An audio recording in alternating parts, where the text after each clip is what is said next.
Hello dear student, তো এই ভিডিওতে আমি ভারতের ইতিহাস সম্বন্ধে কয়েকটা গুরুত্বপূর্ণ প্রশ্ন আলোচনা করব।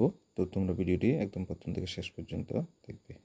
প্রথম প্রশ্নটি হলো, প্রাচীন প্রস্তর যুগের মানুষ ছিলেন কি নেগ্রিটো জাতিভুক্ত? নেগ্রিটো জাতিভুক্ত।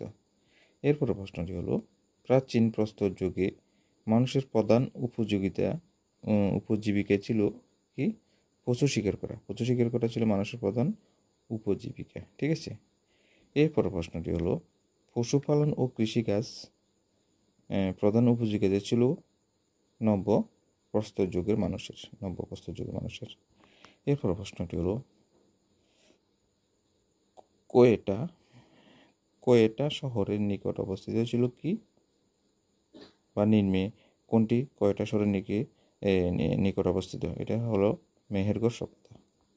এরপর প্রশ্নটি হলো, মেহেরগড় সভ্যতায় গম ও বার্লি চাষ হতো কত খ্রিস্টাব্দে?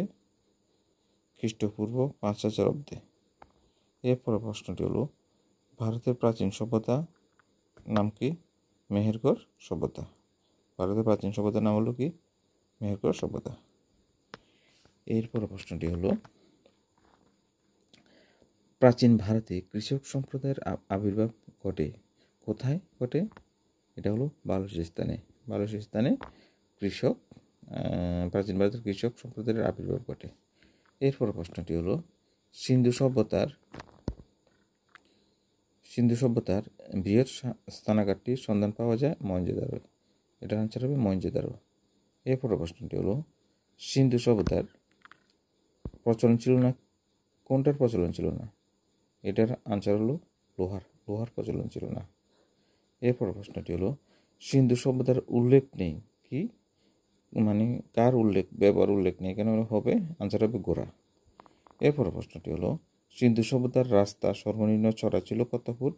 9 ফুট ছিল সর্বনিম্ন চড়া।